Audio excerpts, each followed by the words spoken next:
اچھی سوچ. یہ جو بدگمانی ہے نا، برا سوچنا بزرگوں کے بارے میں بھی، لوگوں کے بارے میں بھی، غریبوں کے بارے میں بھی. اگر کسی بندے کو 4 پیسے مل گئے تو یہ کہنا کہ یار پتہ نہیں اس نے کون سا بینک لوٹا ہے، اور اگر نہیں ملے تو کہنا یہ کاہل ہی بڑے ہیں، کام ہی نہیں کرتے. ہر جگہ بدگمانی. یا ایھا الذین آمنوا اجتنبوا کثیرا من الظن ان بعض الظن اثم. اے ایمان والو، بہت سارے گمانوں سے بچو، بعض گمان بھی گناہ ہیں. اچھا سوچیں.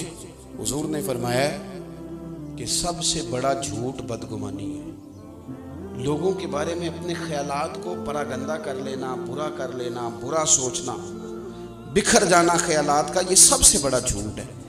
معاشرے میں جب سوچیں اچھی ہوتی ہیں تو معاشرہ صحت مند ہوتا ہے.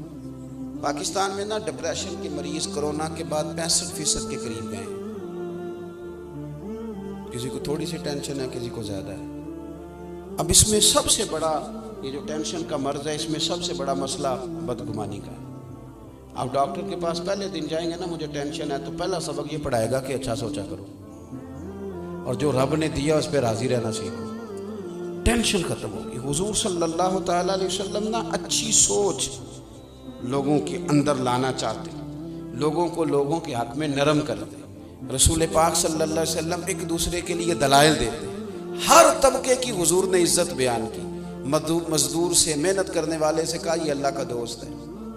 جو تجارت کرنے والا تھا فرمایا جو سچا تاجر ہوگا قیامت کے دن نبیوں کے ساتھ اٹھایا جائے گا. ہر شخص کو اعزاز دیا، اچھا گمان. اگر بالفرض کسی وقت آپ کو ایسا لگتا ہے کہ فلاں آدمی یہ غلطی کر رہا ہے، تو ایک تو یہ کہ اگر وہ بزرگ ہے، کوئی عالم ہے، کوئی اللہ والا ہے، کوئی ہم سے بڑا ہے، ہمارا والد ہے، تو اس کی اس غلطی کو، اس کی تعویل کرنے کی کوشش کریں. اچھا، اگر کوئی اچھا پہلو نکلتا ہے تو اچھے. ایک عورت جا رہی ہے تیزی سے بے پردہ گلی میں، تو بزرگ فرماتے ہیں اسے بے حیا نہ کہو. ہو سکتا ہے بیچاری کا بچہ چھت سے گر گیا ہو، دوپٹہ ماں کو یاد ہی نہیں رہا، دوڑ گئی. حالانکہ یاد رہنا چاہیے تھا اس موقع پر، لیکن کچھ ایسا کریں کہ جس سے ہمارا ذہن ہر وقت نہ الجھا رہے. میں بس بات ختم کرنے لگا ہوں. سبق میں نے عرض کرنا تو میں کر چکا. اگر گمان ہمارے صحیح رہنے لگ جائے نا. میں ملک سے باہر تھا تو ایک صاحب مجھ سے کہنے لگے مولوی بڑے برے ہیں، پیروں کا کوئی حال نہیں، سیاستدان سارے پاکستان کے خراب ہیں، قوم ساری لالچی ہے. میں نے کہا آپ دور بیٹھے ہیں، آپ کو کیا بتاؤ. اگر مولوی پیر کچھ نہیں کر رہے تو مسجدوں کے اندر رمضان میں حافظ زیادہ ہوتے ہیں، مسجدیں تھوڑی ہوتی ہیں. تو ان کو کوئی پڑھا رہا ہے تو اتنے بندے پڑھ رہے ہیں نا، کوئی عالم بنا رہا ہے تو بن رہے ہیں نا. کوئی آپ نے کبھی دیکھا ہے کہ آج ہڑتال ہے مولویوں کی، جمعہ نہیں ہوگا؟ کیا بات کرتے ہیں آپ. دور بیٹھ کے بدگمانی.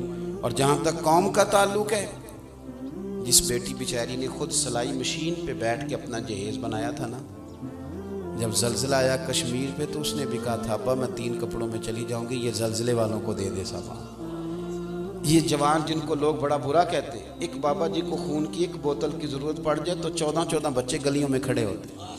ان کو برا کہتے ہیں. ہم اپنی سوچ کو ٹھیک نہیں کرتے. وہ کیا کہتے ہیں، اینا کا شیشہ نہیں صاف کرنا، سامنے والے کا منہ ہی صاف کرتے رہنا ہے. آپ تھوڑی سی توجہ دیں. امام عبداللہ جعفری رحمۃ اللہ نے لکھا ہے کہ سارا بغداد جتنا بھی تھا سب عزت کرتا تھا حضرت بشر عافی رحمۃ اللہ علیہ کی. سارا بغداد عزت کرتا، پیار کرتا. ننگے پاؤں چلتے تھے تو جانور بھی گوبر نہیں کرتے تھے گلیوں.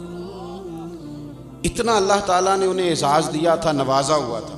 لیکن بغداد کا ایک تاجر تھا، وہ کہتا تھا مجھے نہیں اچھے لگتے حضرت بشر عافی.